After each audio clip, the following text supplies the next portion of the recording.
We will be discussing today the topic global city in our contemporary world as part of our lecture series. What is a global city? These are the learning outcomes. After the end of this lesson, students should be able to first explain why do we need to study global cities. Second, define what global city is. Third, identify the attributes of a global city. And then fourth, analyze how cities serve as engines of globalization. And fifth, discuss the inequality in the global cities. The notion of global city has a central place in understanding contemporary spatial patterns of globalization. The ways it impacts on local life is nowhere more visible than in the global city.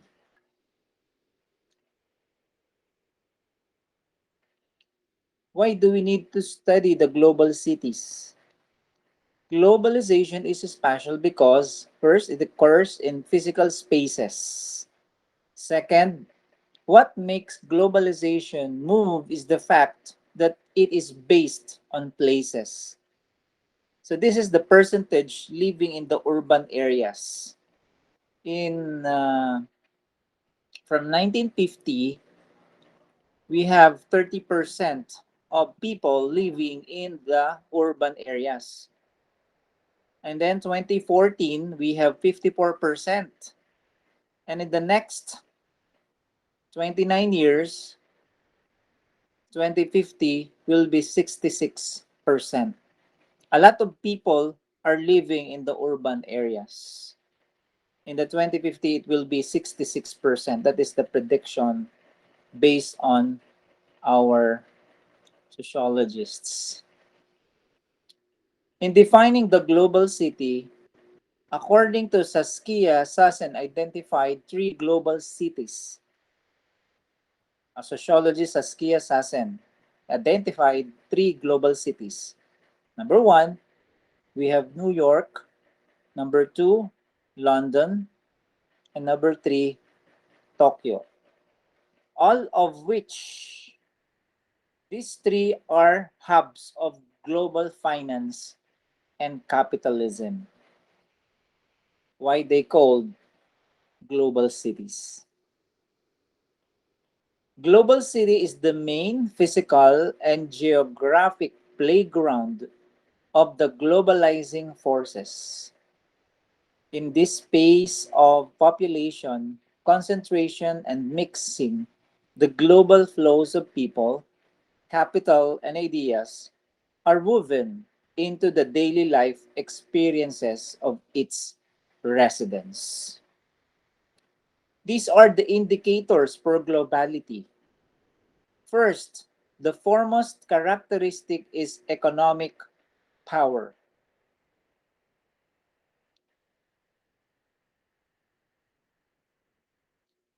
For example, New York may have the largest stock market in the world, but Tokyo houses the most number of corporate headquarters, having 613 company headquarters as against 217 in New York.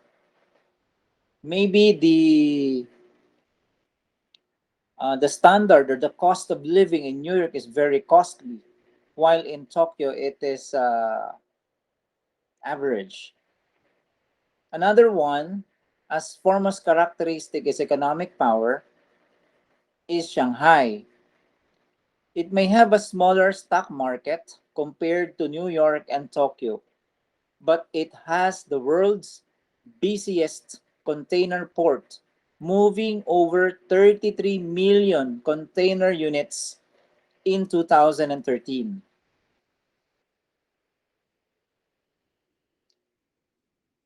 As one of the indicators for globality, economic opportunities. in a global city make it attractive to talents from across the world? So number one is the economic power. Number two is the economic opportunities. Since the 1970s, many of the top IT programmers and engineers from Asia have moved to San Francisco Bay Area to become some of the key figures in Silicon Valley's technology boom. So we have heard the Silicon Valley because it is very famous for those IT programmers. And it started no, since 1970s. Another one, London remains a preferred destination for many Filipinos with nursing degrees. So that is one of the most preferred destination of many Filipinos.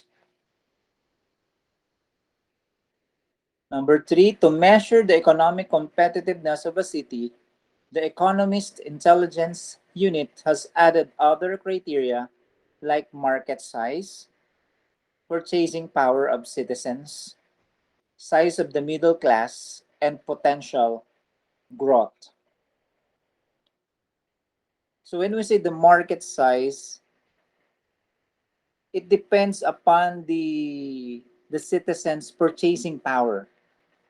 Okay, if many of the citizens in that particular city have income, therefore they have now the capacity to buy the needs and wants.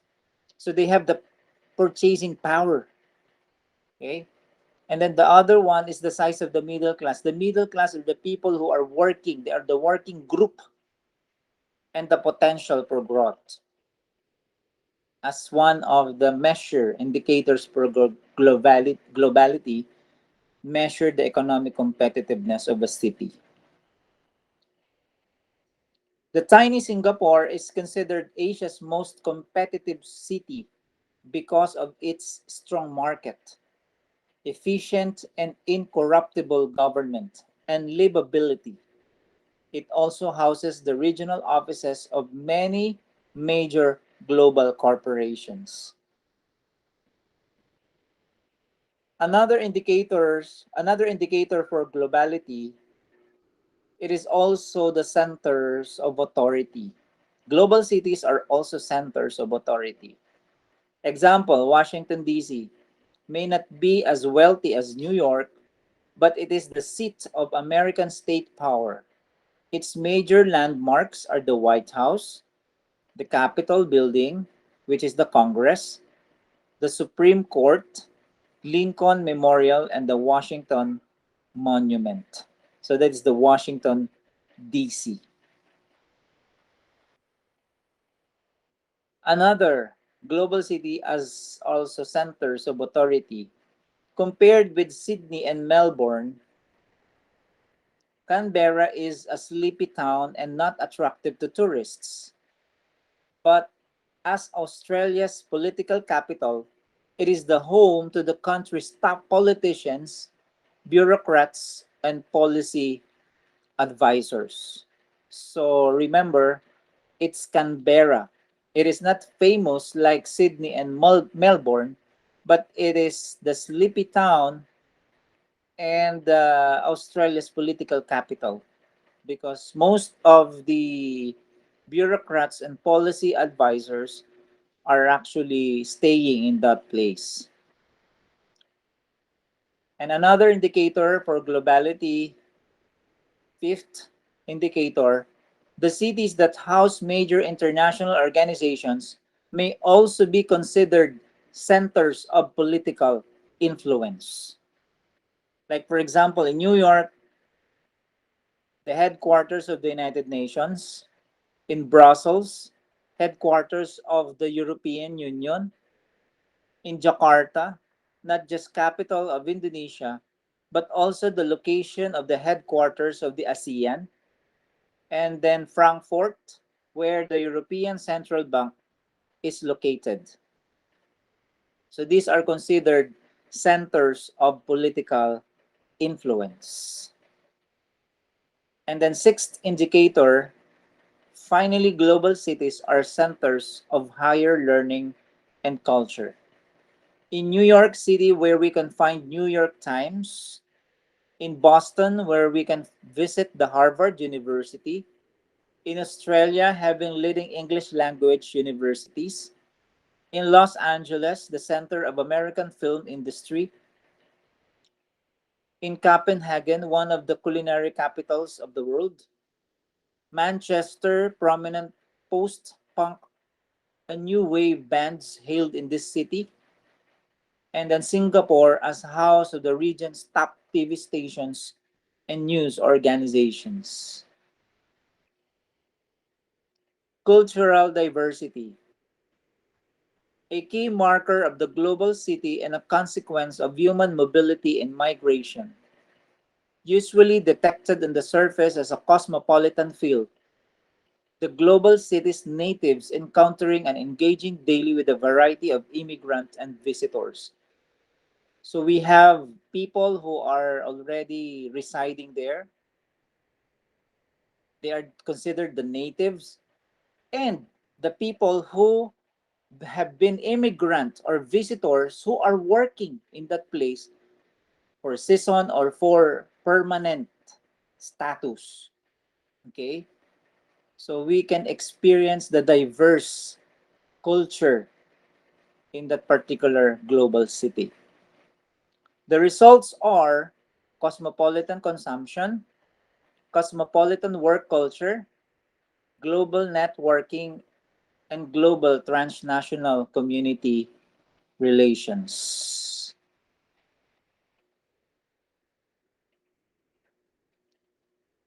In cosmopolitanism, it is a phenomenon most readily associated with a global city because it is large, diverse cities attract people, material, and cultural products from all over the world. Its idea usually invokes pleasant images of travel, exploration, and worldly pursuits enjoyed by those who have benefited from globalization and who can consider themselves citizens of the world. In a diverse culture, one of the considerations there is the cosmopolitanism because we consider this as a large diversities which attract people. In the capitalist context, it often focuses on consumption in global cities where everyday life is significantly shaped by commercial culture, retail, and shopping, according to Zukin 1998. So there are three things that shaped the everyday life of people who are living in the global cities. They call it the consumption in the global cities. Number one, it is significantly shaped by commercial culture. Number two, retail. And number three, shopping. The global city also provides a cosmopolitan variety of cultural products by engaging with their original cultures through movies, music, and other events in the company of their compatriots. Hollywood, like for example, the Hollywood and Bollywood nowadays coexist in every global metropolis. World music is on offer alongside classical music of the concert halls. However, the cosmopolitan consumption in all its richness and variety that a global city has to offer requires time and money. Most are short of either the time or money required for the full enjoyment of the benefits of living in and consuming the global city. We expect tourists in global cities. Who are they? Who are they? A constant and visible presence in global cities are the only people fully devoted to cosmopolitan consumption during their short hyper mobile unreality known as overseas holiday. So we have a lot of tourists, especially in the global cities. They are considered to be what? Short, hypermobile, and reality known as overseas holiday. So these are the downsides in the global city. We have the high housing costs, the long working hours. Some of them are per hour. Some of them are rate depending upon the hours. Another one, competitive and precarious labor market. Fourth, long commuting times. Fifth, the urban anonymity and relative social isolation.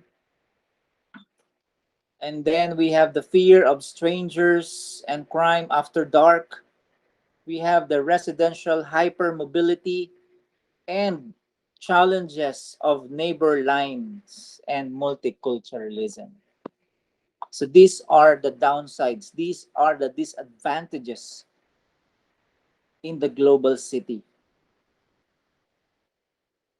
The global city and the poor.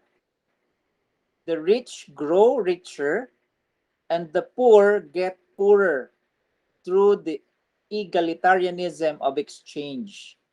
Class divisions widen, cities become more ghettoized as the rich seal themselves off for protection, while the poor become ghettoized by default.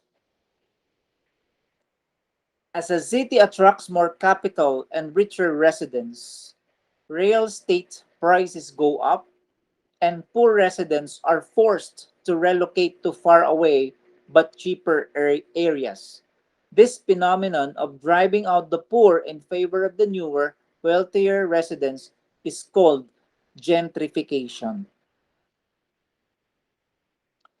Like, for example, in France, poor Muslim migrants are forced out of Paris and have clustered around ethnic enclaves known as the banlieue.